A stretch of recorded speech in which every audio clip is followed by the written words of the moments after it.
Bienvenidos a un nuevo podcast de Sésame On Air. Hoy estamos con Pepe Viallo, cofundador y CEO de Pink Albatros. Bienvenido, Pepe. Muchas gracias, Marina. Un gusto estar aquí contigo. Muchas gracias por ese último pedido de última hora que acabamos de hacer de helado, porque, bueno, Pink Albatros es una startup que hace helados 100% plant-based, ¿verdad? Y además sin ingredientes artificiales. Y yo estoy encantada hoy, porque me encanta el helado.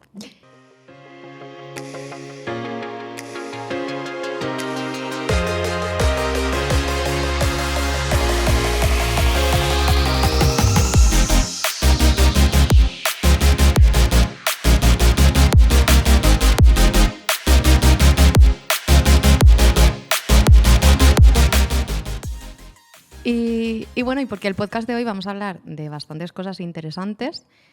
Primero de la historia de Pink Albatros, que al final tenéis unos valores que a mí me gustan mucho y que quiero que nos cuentes. Y aparte vamos a hablar de cómo vosotros, digo vosotros porque Luke, tu socio también viene del mundo corporativo y de repente un día os lanzáis y decís vamos a emprender. Entonces, bueno, de esta historia, que no es un camino de rosas, Para nada. se aprende mucho. Y también vamos a hablar de comunicación interna, que es muy importante y en empresas que han tenido un crecimiento así rápido, siempre nos gusta escuchar cómo gestionáis esta parte. Entonces, nada, tú, Pepe, llevas como 15 años trabajando en el mundo corporativo, gestionando equipos en más de 7 países, ¿no? Uh-huh. Y además de la industria financiera, que nada tiene que ver con Pink Albatros. El lado oscuro lo llamamos. Y tu socio también, ¿no? También. ¿Cómo decidís de repente lanzaros a emprender y dejar el mundo corporativo? Despacito. Despacito.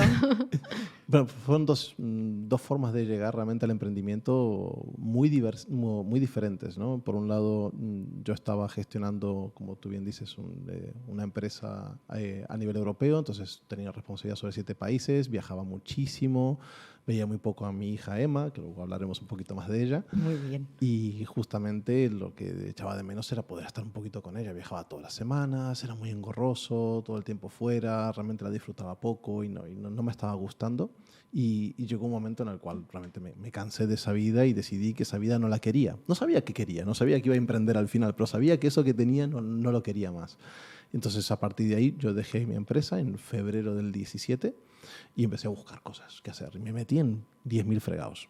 Todo lo que se te pueda llegar a ocurrir. Hice consultoría digital, estuve facilitando workshops con la Google Digital Academy, estuve haciendo un poco de todo. Me metí en un fondo de inversión, hice un montón de cosas diferentes. Y en un momento, realmente, nos llegó la conversación con Fanny, con mi esposa, de ciertas dificultades que teníamos en la alimentación de Emma, porque tenía varias alergias, y dijimos, caramba, aquí tiene que haber alguna cosa que podamos hacer para ayudar a otra gente que está en una situación similar a la nuestra. Y ahí empezamos a investigar. Empecé a investigar un tema de leches, del tema de leches me pasé a un tema de salsas, como mayonesas que sean plant-based, etc. Y finalmente, alrededor de una mesa me junté con Luke. Nos presentó un amigo en común. ¿Os conocíais? No os No conocíais nos en ese conocíamos de momento. nada. Nos presentó un amigo en común y él estaba viviendo en ese momento en Nueva York, en Estados Unidos. Trabajaba en Citibank, así que también el lado oscuro. Y realmente hicimos un clic bastante bueno a nivel de... Él tenía un pain, que es vegano también desde hace muchos años, y yo tenía mi pain por el lado de las alergias, y él había identificado dentro de lo que eran Estados Unidos un crecimiento enorme y un potencial muy grande en el mundo de los dulces, especialmente dentro del mundo de los dulces, el mundo del helado. Y así de pasada, después de una conversación que tuvimos, dijo, a mí algunos helados me salen muy bien. Yo dije, qué guay. Entonces, a partir de ahí, él se puso a investigar helados y yo me puse a investigar un poco el tema del mercado. Armamos un plan y de ese plan empezó a nacer lo que fue Pink Albatros. Pero no teníais ningún tipo de experiencia a la hora de emprender. O sea, ninguno de los dos había emprendido nada antes. Todo era mundo corporativo 100%, ¿no? Mundo corporativo, total. ¿Y cuáles me diríais que son como las principales diferencias entre el mundo corporativo y lanzarse a emprender? Buah, hay infinitas. Sí, hay infinitas. Todas las que quieras, Desde todas las que te vengan hoy. Desde la certidumbre. Mira, una de las cosas curiosas que pasa en una startup y que pasan en un sitio y no en el otro es que si en una startup alguna de las personas que tienes, especialmente cuando somos pequeños, realmente no puede trabajar, por X razón o la que sea, esa parte se deja de hacer. o la tiene que asumir otra persona con una carga mayor. En una gran corporación se va una persona, te vas de baja, te vas de vacaciones. Un número. Y no pasa nada, hay inercia. La inercia no existe en la startup. Yeah. Todavía no has llegado a esa etapa de inercia. Eso yo creo que es uno de los principales learnings que uno puede tener, ¿no? Dices, no hay inercia, no existe la inercia. Aquí, si quieres que algo pase, hay que currárselo. Y si no te lo curras, pues no pasa. Entonces, el problema es que, claro, cuando estás empezando y sos dos, caramba, hay que hacer de todo. Hay que generar el producto, hay que comprar toda la materia prima, hay que comprar el packaging, hay que despacharlo, hay que crear números de codificación, hay que hablar con AECOC, hay que generar clientes, hay que generar redes sociales. Hay que hacer de todo. Entonces te conviertes un poco en un comodín. Donde antes en una corporación tenías el puesto X, por ejemplo, Luke era vicepresidente de lo que era Customer Insights, dentro de marketing, una parte de marketing muy específica. Aquí hace marketing, hace producto, hace supply, le está levantando rondas de inversión. Exactamente, y hay que hacer de todo. Y eso creo que es la principal diferencia. Es súper rico, nosotros decimos, esto es un máster a lo bestia, porque realmente lo es, porque tienes que hacer y aprender de absolutamente de todo, pero también es mucho más estresante. O sea, si uno piensa que emprender está muy guay, que todos el tema de las empresas que nacen en un garaje, etcétera, sí, esa es una de muchas otras que se quedaron en el camino. Y eso es importante también ser conscientes. Emprender está guay, es muy interesante, pero es muy duro. Si no tienes los apoyos adecuados, puede ser muy complicado de gestionar. ¿Pero echáis de menos algo del mundo corporate? Aunque sea duro, sabemos que no es un camino de rosas. A ver, ¿volverías al mundo corporate? Difícil volver al mundo corporate, sinceramente. No lo descarto. Uno nunca se puede descartar las cosas en el futuro porque nunca sabes por dónde van a venir. Yo creo que lo que más puedes echar en falta del mundo corporate es esa certidumbre, ese vas a cobrar todos los meses, ese, ¿sabes? Todo va a funcionar, ese que todo estaba estructurado y todo estaba hecho. Eso siempre y cuando seas una persona que valora eso. ¿Verdad? Si no lo valoras, si lo que valoras es realmente incertidumbre, crear cosas desde cero, pues trabaja siempre en una startup. Vas a aprender muchísimo más que metiéndote en una gran corporación. ¿Y qué destacarías así rápidamente? ¿Qué es lo mejor de emprender? Incluso sabiendo que el trabajo es durísimo, pero que digas 3 cosas que son lo mejor de emprender. 3 cosas incluso. Yo creo que para mí la más importante de todas es... Bueno, 3 son las que quieras. Pero he dicho 3 para... para hacer un kick-off. Pero yo creo que la más chula de todas, con diferencia, es cuando das a probar tu producto y la gente te sonríe. Cuando la gente sonríe al probar el producto y dice, ¡hola, qué bueno está! Ese es el subidón máximo. No hay cosa que se compare a eso. Has creado algo, lo has parido, ¿no? Obviamente te has apoyado en un gran equipo detrás, pero claro, cuando alguien lo prueba y dice, caramba, es que esto lo hemos creado aquí, esto ha salido de nosotros, no viene de X, Y, Z que lo ha parido en donde Judas perdió el poncho, ¿no? En algún lugar muy lejano y de repente tú estás aquí comercializando, no, sino que toda la creación es tuya. Para que eso llegue a la boca de esa persona ha pasado mucho tiempo, mucho esfuerzo y mucho cariño para que esa sonrisa salga ahí. Entonces ese para mí es el punto número 1. El punto número 2 es el aprendizaje. Eso es impresionante. Las cosas que puedes llegar a aprender, lo que te decía antes, ese máster a lo bestia, es cierto. O sea, aquí yo hago la parte financiera, hago al mismo tiempo la parte comercial y también me estoy dedicando a la parte de operaciones. No tenía ni idea de operaciones cuando empezamos. La parte financiera sí la manejaba, pero nunca me había dedicado a la parte financiera per se. Y la parte comercial es que no tiene nada que ver vender dinero con vender un producto. Y vender el producto en un supermercado o a un restaurante. No tiene nada que ver. Entonces, básicamente todo lo que sabías lo tienes que reaprender.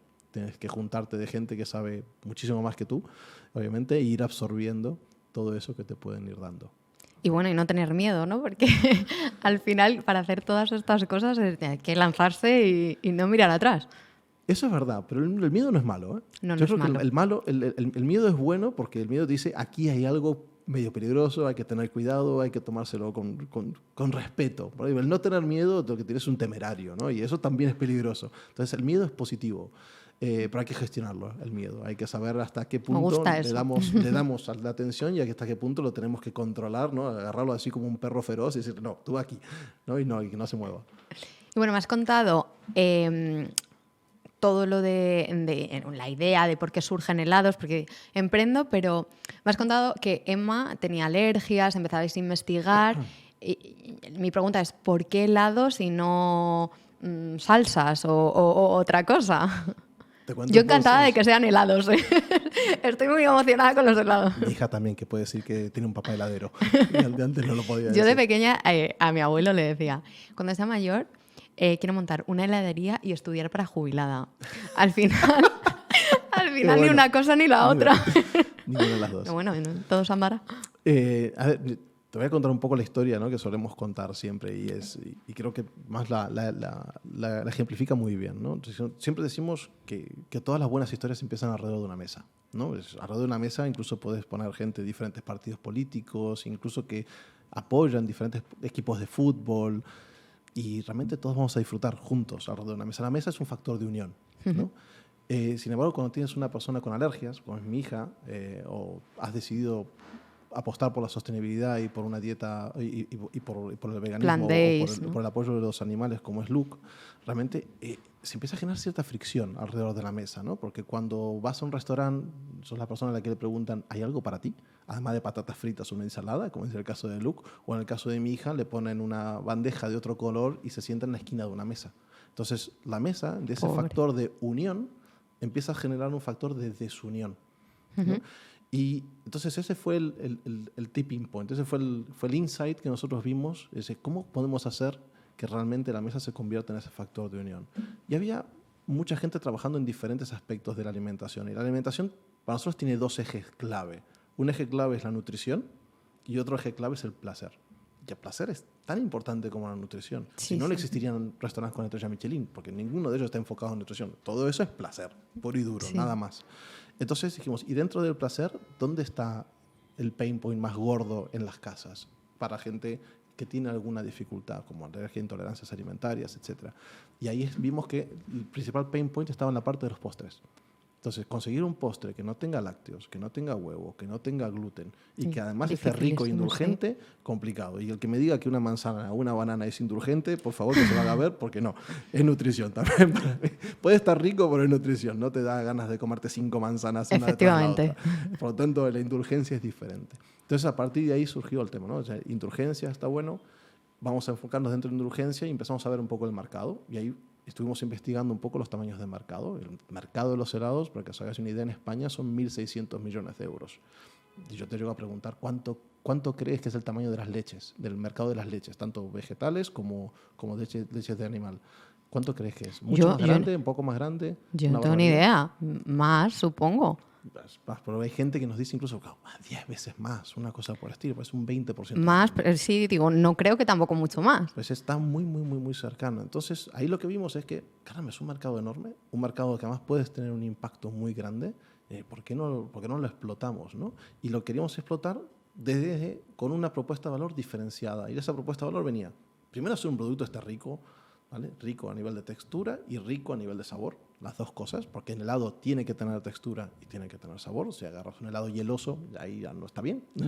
No estamos pasando esa primera barrera, ¿no? Porque decimos que taste es king, queen and princess, todo.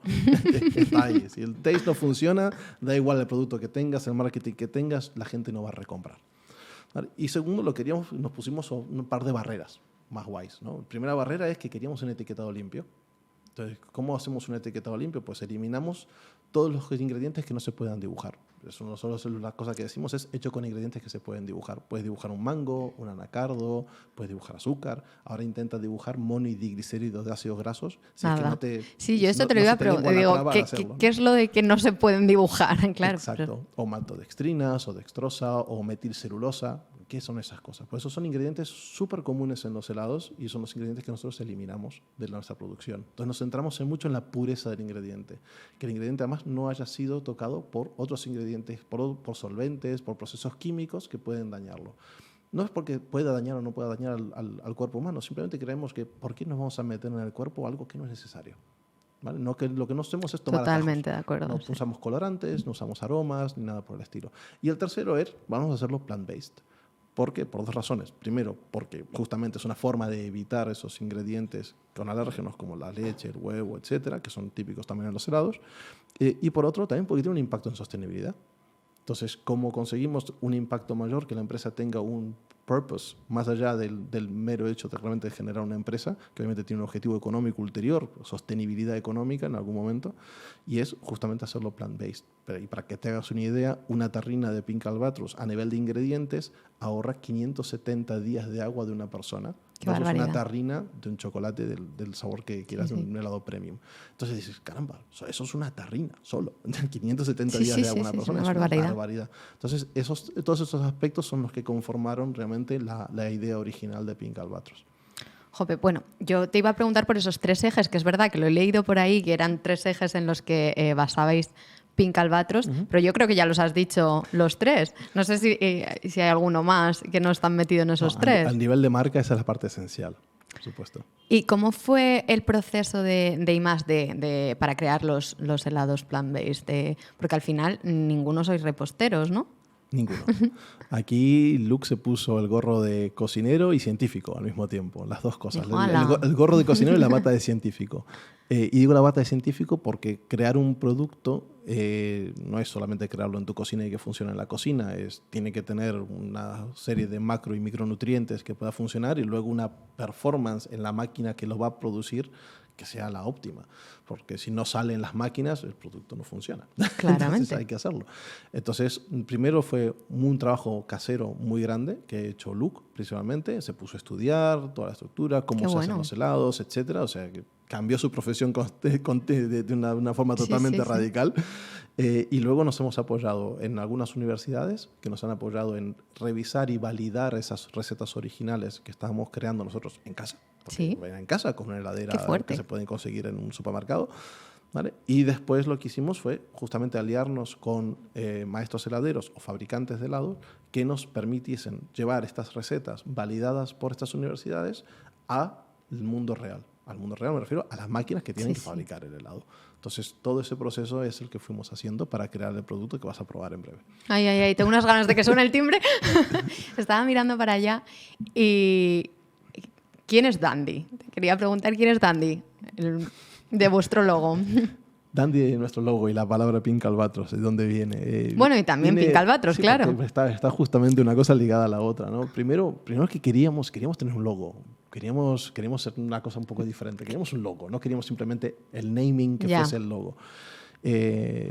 Por ser un poco diferentes, casi todas las marcas que ves de helados, realmente al día de hoy tienen el nombre, pero no tienen un logo que acompaña al nombre. Y eso es una cosa que queríamos hacer un poco diferente. También fue como una moda, ¿no? Que de repente va por modas, ¿no? Ahora se pone de moda el naming y todo el mundo es naming. Sí. Pero es verdad que cuando haces algo así, pues rompe un poco con Exacto. Le das al consumidor la posibilidad de recordar 2 factores, o el nombre o el logo, en este caso Dandy, ¿no? Y Dandy es un poco el alter ego, ¿no? De Luke y mío. Al final, el albatros es el ave más migratoria que hay en el universo. Viaja, se dice, en torno a 2 veces alrededor del mundo, ¿no? Entonces es un ave que está explorando, está emprendiendo. Por la primera vez que vuela, nunca voló alrededor del mundo. O sea, que está emprendiendo por primera vez un vuelo hacia no sabe dónde exactamente. Es capaz de dormir en el aire, hace cosas realmente maravillosas. Que dices, ¿cómo cruza un océano, ¿no? Y después lo que queríamos era también el que fuese un nombre que también permitiese viajar. Entonces, como la propia ave que viaja, es un nombre que puede funcionar aquí, puede funcionar en inglés, en español, en francés, en cualquier idioma que lo pongas, ¿no? Y al final ese ámbito o ese espíritu viajero que tiene justamente Dandy es un poco Luke y yo. Luke es indio, yo soy argentino, emprendimos aquí en España. ¡Qué guay! Hemos vivido entre los dos, creo que fueron unos 15 países o 16 países, visitado un montón más. Por supuesto, viajamos no tanto como viajas tú últimamente, porque ahora viajamos menos. Es que, oye, siempre en los pre-podcasts hablamos de viaje, yo no sé cómo lo hacemos. Será porque te gustan, ¿no? Pero es verdad. Pero entonces un poco con el logo y con el albatros, al final es vuestra filosofía, ¿no? Exactamente. En algún momento pensamos cosas adicionales con el albatros, pero todavía estamos viendo cómo poder realmente explotarlas mejor. Pero realmente es una imagen que nosotros nos sentimos identificados, nos sentimos viajeros, obviamente, y también queremos que la marca viaje, ¿no? Y el tema del pink, el uso de la palabra pink en inglés tiene una connotación de salud, ¿vale? Y nosotros lo usamos ligada, obviamente, a esa connotación de etiquetado limpio, ¿no? De ingredientes reconocibles, ingredientes que se pueden dibujar.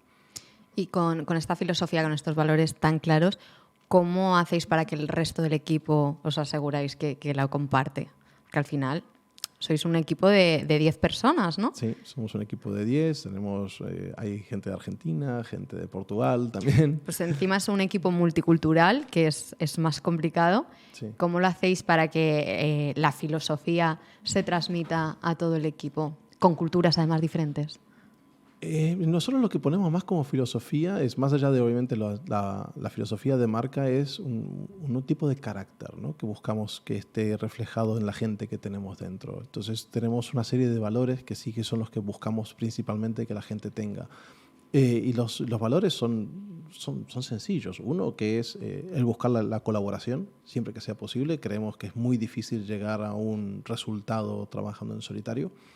Independientemente de cuál sea tu estilo de trabajo, hay gente que trabaja más sola, hay gente que trabaja más en conjunto, pero entendemos que es muy difícil llegar a una solución lo más óptima posible, no voy a decir perfecta porque la perfección no existe, pero lo más óptima posible trabajando solo, muy complicado.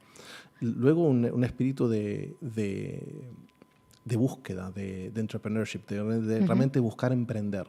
Y en ese sentido que vemos es, si te ocurre una idea, bienvenida, ¿no? Claro, empiézala, trabájala, trabaja algo, fíjate si tiene sentido, valídala y si la validación funciona, vamos adelante con ella. Y la tercera pata que usamos nosotros a nivel de valores internos es lo que se llama en inglés thoughtful disagreement. No sé la traducción en español, lamentablemente, pero es básicamente cuando nos vas a presentar una idea o cuando nosotros presentamos una idea al resto del equipo, lo que buscamos justamente es que la diversidad de personas que tenemos nos permitan, digamos, hacer el challenge a esa idea. Sí, ¿Para confrontarla. qué? Porque cuanto más la idea la destrocemos en etapas iniciales, más fuerte se va a hacer al final, o vamos a poder descartar algo que quizás no va a funcionar. Entonces, cuanto antes los descartemos, mejor. Entonces, esa parte, esas tres valores, digamos, de la gente que queremos tener dentro del equipo son los valores clave. Y luego, obviamente, buscamos que tengan cierta conexión con los valores de marca. Pero los principales son los valores de empresa y los valores de la gente que queremos. Y pensando que, bueno, sois 10 personas, que, bueno, con unos valores que me encantan, muy fuertes, no tenéis entonces tiendas físicas. No tenemos tiendas físicas. Nos encantaría, en algún momento las pondremos, pero también y yo estaré en la cola de la tienda. Esperemos que sí. No tenemos tiendas físicas porque realmente, como te decíamos, ¿no? Veníamos de un mundo financiero totalmente alejado de lo que era el mundo de la alimentación y el mundo del supermercado, del restaurante o de la tienda incluso, sí. ¿no? De la tienda de barrio. Meternos además, el negocio de tiendas físicas es otro monstruo diferente. Y dijimos, vamos a intentar atacar cada monstruo en su debido momento. Déjanos aprender un poquito más este monstruo en el cual ya estamos metidos y en el cual ahora ya entendemos un poco, ¿vale? No es que somos expertos, pero entendemos un poco cómo va. Y cuando lo terminemos de trabajar, ya vamos a esta otra idea. Porque es otra idea que también cuesta dinero, obviamente, montarlo, hacerlo. Claro. Y luego, obviamente, el gestionarlo es diferente. Tienes otro perfil de personal, tienes otras necesidades que tienes que tener, tienes que aprender de licencias de X, Y, Z, de las cuales no tenemos ni idea. Sí.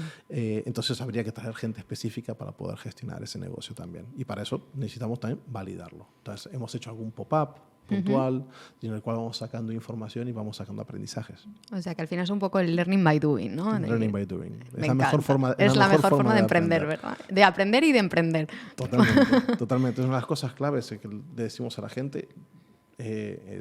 Nosotros hemos hecho unas 1000 pruebas de producto hasta ahora. 1000 recetas. Oye, qué mala suerte, probar 1000 tipos de helado. Yo tengo 10 kilos de más. Es mala suerte, ojo. Hay que trabajarlos después. Pero más allá de esas 1000 pruebas que hemos hecho, muchas de esas en interno, pero también hemos sacado al mercado muchas recetas. Hemos sacado al mercado un montón de recetas de helado de chocolate, que es de los que más nos ha costado. ¿Por qué? Porque el helado de chocolate es de los más complejos a sacar.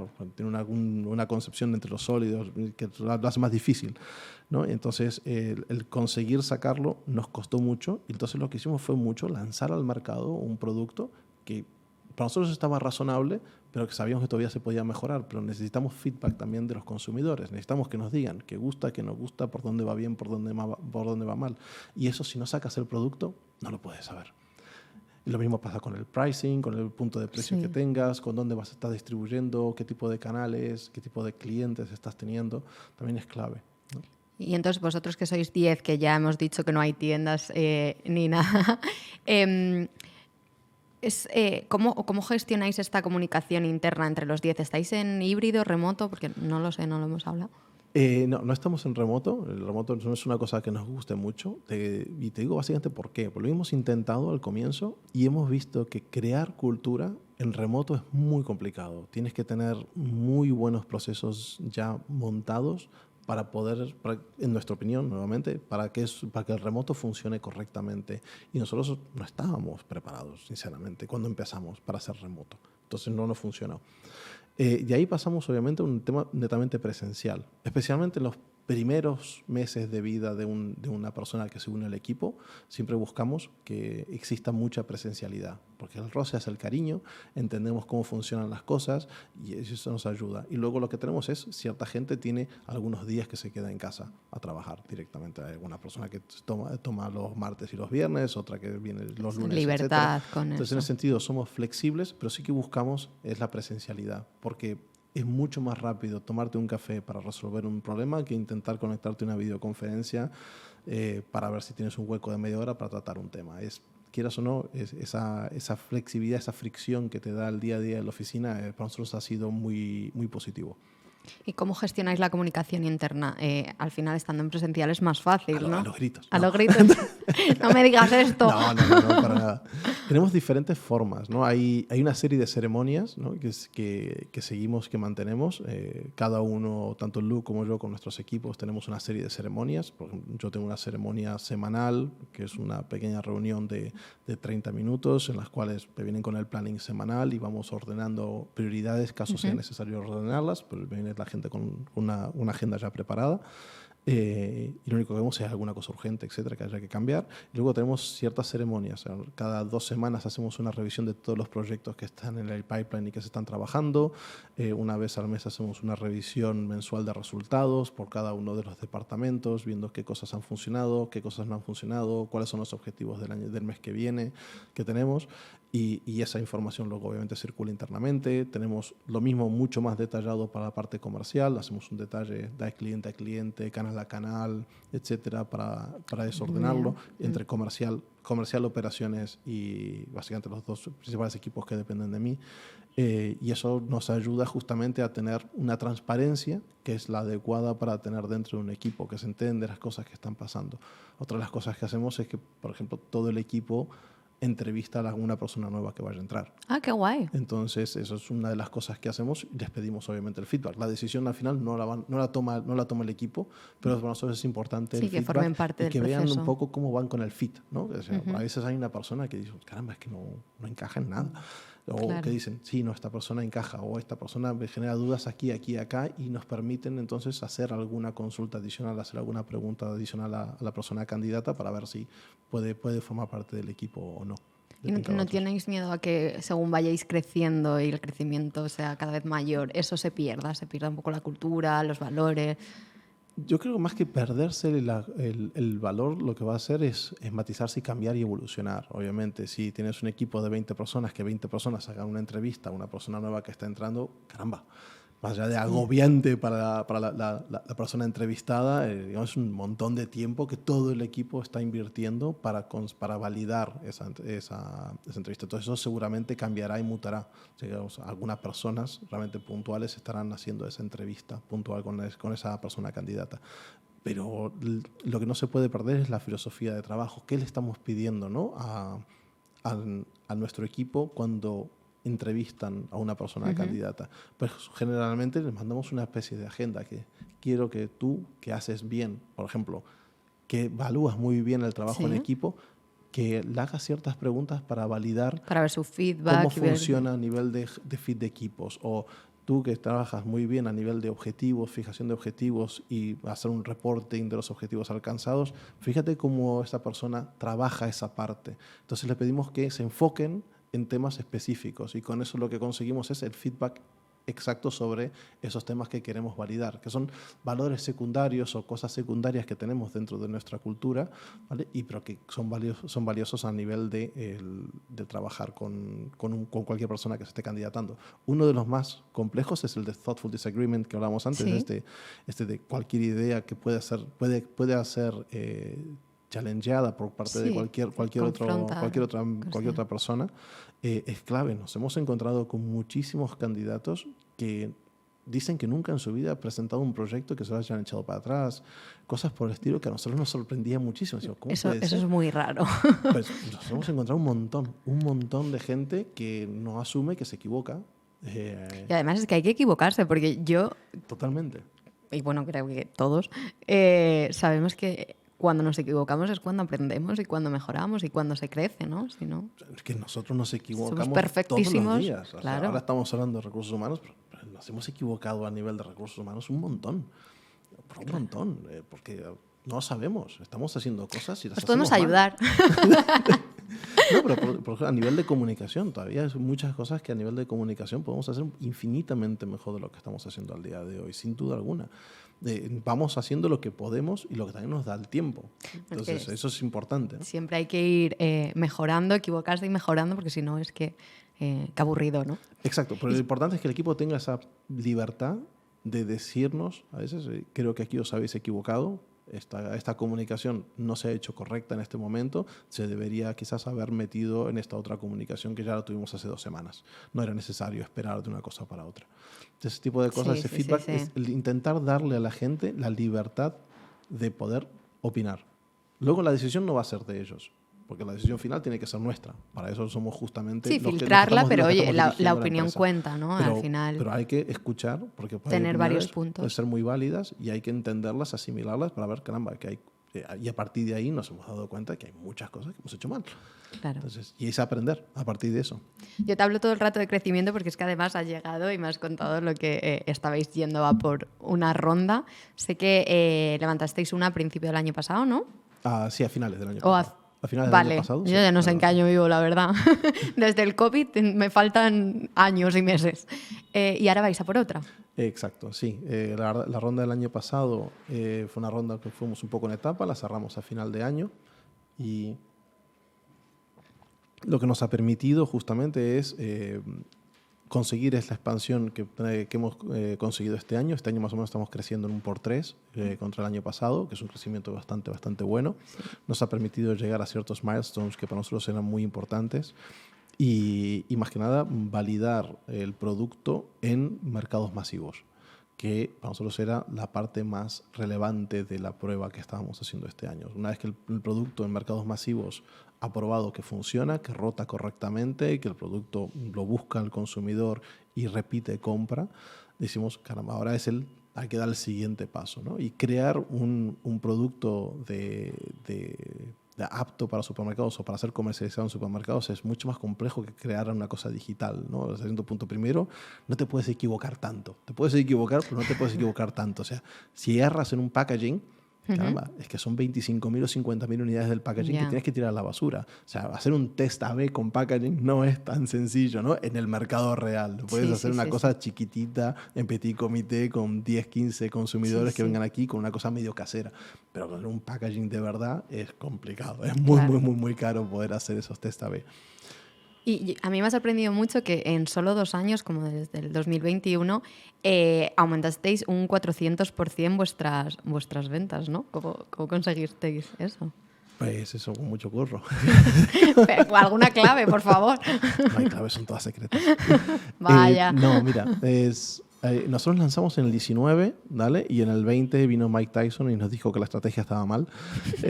Nos pegó un buen derecho, un gancho de derechas ahí terrible. Nosotros habíamos lanzado con un foco mucho más en la parte de Horeca en el año 2019, más que nada porque era mucho más sencillo hablar con un chef, con un dueño de un restaurante, que probase el producto y con el producto le gustaba, que nos permitiese incorporarnos en carta, ¿no? hablar con un Carrefour, hablar con una cadena es mucho más complejo, mucho más difícil, ¿no? Pero realmente como vino el COVID, ahí en ese momento dijimos que tenemos que cambiar la estrategia. Y cuando hicimos un trabajo ligeramente de rebranding, mantuvimos el nombre, mantuvimos el albatros, cambiamos ligeramente la imagen del albatros y nos fuimos a las terrinas rosas. Entonces, ¿por qué nos fuimos a las terrinas rosas? Para justamente entrar en el mercado del retail. Tanto la tienda especializada, que es muy relevante, tanto las tiendas veganas, las tiendas bio, gourmet, etcétera, como realmente poder empezar a entrar en algunos supermercados. Y ahora estáis. Ahora hemos empezado en supermercados en el año 2021, hicimos todo este rebranding, todo este pensamiento estratégico fue a lo largo del año 2020, ¿vale? Y el lanzamiento fue obviamente en el año 2021. Y eso nos permitió realmente crecer ya bastante. Para que te hagas una idea, nosotros en el año 2020 facturamos 50.000 euros, en el año 2021 260 y este año vamos a cerrar por encima de los 700. Entonces estamos creciendo realmente bastante. Pero también cambia mucho un pensamiento estratégico, ¿no? Y una revisión de cómo estás, qué estás haciendo bien, qué estás haciendo mal y cómo realmente tenemos que llegar al consumidor. Desde el punto de vista qué canales, es los canales que el consumidor utiliza, ¿vale? Y luego, obviamente, cómo llegamos a ese consumidor. Por canales me refiero a la parte comercial, ¿no? No es lo mismo estar en tiendas veganas, tiendas bio, etcétera, que estar en un Carrefour. Primero, la gestión es sumamente diferente, como también el camino del consumidor. La tienda vegana, la tienda bio, es una tienda a la cual va siempre a una etapa de descubrimiento. Quieren conocer cosas nuevas, hay una confianza en ese tendero, ¿no? Sí. Es más, fueron nuestros primeros clientes y las personas con las cuales validamos el negocio muy al comienzo. O sea, y quizá quien le da más importancia realmente a que sea plant-based y al cuidado de todo el proceso, ¿no? A un Carrefour o a sí, le da más tienda, igual. Le da más igual. ¿Le importa? Sí, si están alineados con ciertos objetivos que puedan tener de empresa, pero luego lo que quieren es ver que el producto se vende. Si el producto no se vende y no les deja el margen X que ellos están buscando, pues sales de Carrefour rápidamente o sales de cualquier otra entidad en la cual estés. Eso está claro, es así. Pero es así y tiene que ser así, porque si no, pues fenomenal, pero sigue vendiendo en las tiendas pequeñas. Entonces, si quieres vender en las tiendas pequeñas, hay un techo. Lamentablemente. Hay un techo porque no hay tantas, hay X. Lamentablemente ellos venden lo que pueden vender. Nosotros trabajamos mucho con ellas de la mano, dándole herramientas para conseguir llevarles más tráfico, conseguir que ellos vendan más, tanto a nivel de visibilidad, como a nivel de campañas, tanto en Instagram, hacemos cosas conjuntas, etcétera. Pero al final hay X, hay las que hay, no hay más. no hay más. Y puntos de venta de supermercados hay 23.000 en España. Entonces hay mucho más donde se puede llegar a tirar ahí. Está claro. Y si quieres tener impacto como empresa, que es lo que nosotros estamos buscando, tener un impacto a nivel de cómo la gente se alimenta, alimentarse con ingredientes puros y obviamente tener un impacto en sostenibilidad, tienes que llegar a más gente, tienes que llegar al mercado masivo. Si no llegas al mercado masivo, tu impacto es muy reducido. Si quieres cambiar la forma en la que la gente coma, tienes que llegar al supermercado. Sí, que al final sea escalable. Exacto. Y bueno, ya para despedirnos, es que además creo que ha sonado el timbre y yo pienso que es el helado. ¿Qué objetivos de crecimiento tenéis así a corto plazo? ¿A corto plazo? Bueno, y a largo, si quieres, también nos puedes contar. A ver, nosotros estamos buscando, obviamente, este año que viene crecer bastante, por lo menos duplicar nuestro volumen de facturación. Especialmente nos vamos a centrar en España, pero también estamos generando relaciones con diferentes players a nivel internacional, tanto en Europa como más allá de las fronteras europeas. Entonces lo que queremos es empezar a plantar la semillita del albatros en diferentes territorios, pero sí que lo que queremos es obviamente desarrollarnos mucho aquí. Aquí el mercado, como dijimos al comienzo, es muy amplio, muy grande. Queremos que estamos creando un buen impacto en la gente, queremos que tenemos un producto que funciona muy bien a nivel de sabor y textura y lo que queremos es que más gente nos pueda probar. Bueno, Pepe, pues mucha suerte con esta aventura. Muchísimas gracias a ti. Y nada, gracias por venir. Me ha encantado tenerte a ti. Me ha encantado este podcast. Bueno, ¿cuál es tu helado favorito? El mío. que lo quiero saber. El de Passion Fruit, maracuyá. Me encanta la Passion Fruit. Está buenísimo. Muchísimas gracias, Pepe. Gracias a ti. Aquí es tu casa. Muchas gracias.